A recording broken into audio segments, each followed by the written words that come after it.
Bangla info motivation চ্যানেলে আপনাকে স্বাগতম। আত্মবিশ্বাস যেমন একদিনে গড়ে ওঠে না, তেমনি একদিনে এটি ভাঙেও না, বরং ধীরে ধীরে ক্ষয় হতে থাকে আত্মবিশ্বাস।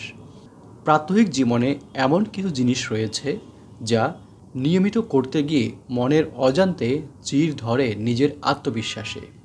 চলুন আমরা জেনে নেই জীবনের সফলতা পেতে যে 5টি বদভ্যাস ত্যাগ করতে হবে। 1. নেতিবাচক চিন্তাধারার মানুষের সঙ্গে বসবাস করা। নেতিবাচক চিন্তাধারার মানুষজন সব সময় মানুষের নেতিবাচক দিকে বেশি মনোযোগ দেয়, মানুষের ভুল ত্রুটি, খুঁটিনাটি বিষয় নিয়ে আলোচনা করে এবং তারা এতে আনন্দ পায়। দৈনন্দিন জীবনের হতাশা ব্যর্থতা নিয়ে কথা বলা মানুষের সঙ্গে বেশি সময় কাটালে আপনার সময়ও হতাশা ব্যর্থতার দোলাচলে আটকে যাবে। তাই ইতিবাচক মানসিকতার লোকজনের সঙ্গে সময় কাটানোর চেষ্টা করুন। 2. উচ্চাভিলাষী লক্ষ্য। ছোটবেলায় আমার জীবনের লক্ষ্য রচনায় হয়তো অনেকেই লিখেছেন যে লক্ষ্যবিহীন জীবন মাঝিবিহীন নৌকার মতো। সুনির্দিষ্ট একটি লক্ষ্য না থাকলে জীবনে এগিয়ে চলা বেশ মুশকিল। কিন্তু তাই বলে একেবারে উচ্চাভিলাষী লক্ষ্য তৈরি করতে যাবেন না। উচ্চাভিলাষী লক্ষ্য যেমন আপনাকে কাজে এগিয়ে নিতে সহায়তা করে, তেমনি লক্ষ্য পূরণে ব্যর্থ হলে তা আত্মবিশ্বাসেও বেশ বড় আঘাত হানে। তাই অনেক বড় উচ্চাভিলাষী লক্ষ্য তৈরি না করে ছোট ছোট লক্ষ্য তৈরি করুন এবং সেগুলো পূরণ করার চেষ্টা করুন। এতে করে কাজ যেমন হবে তেমনি আত্মবিশ্বাসী এবং মানসিকভাবে চাঙ্গা থাকবেন আপনি নিয়মিত। 3. অন্যের সঙ্গে তুলনা। ছোটবেলা থেকেই অন্যের সঙ্গে তুলনা দেওয়ার ব্যাপারে বেশ পারদর্শী ছিলেন গুরুজনেরা।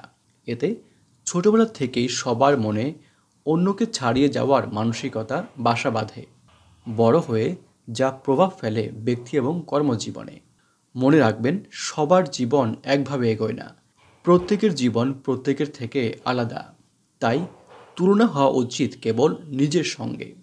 অন্যের সঙ্গে তুলনা করে পিছিয়ে না পড়ে নিজের সঙ্গে নিজের তুলনা করুন। দেখবেন নিজেকে ছাড়িয়ে যেতে পেরে নিজেরই আনন্দ হচ্ছে, আপনি আত্মবিশ্বাসী হয়ে উঠছেন। 4. সব সময় নিজের সমালোচনা করা।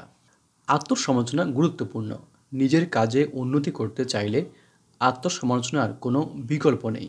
তাই বলে প্রতিটি কাজে নিজের ভুলগুলো খুঁটিয়ে খুঁটিয়ে বের করবেন না। কখনো কখনো অতিরিক্ত আত্মসমালোচনা হয়ে উঠতে পারে ক্ষতিকর। অতিরিক্ত আত্মসমালোচনা নিজের ভালো কাজও আড়ালে ঠেলে দেয়। মনে হতে থাকে প্রতিবারই শুধু ভুল করে চলছি। সব সময় নিজের সমালোচনা না করে নিজের ভালো কাজকেও কিছুটা মূল্যায়ন করুন। 5. ব্যর্থতার ভয়। সফলতা ব্যর্থতা মিলিয়েই আমাদের এই জীবন। কোনো কাজ করতে গেলে সফল যেমন হতে পারবেন, তেমনি ব্যর্থতাও করা নাড়তে পারে আপনার দরজায়। তাই বলে থেমে থাকা চলবে না।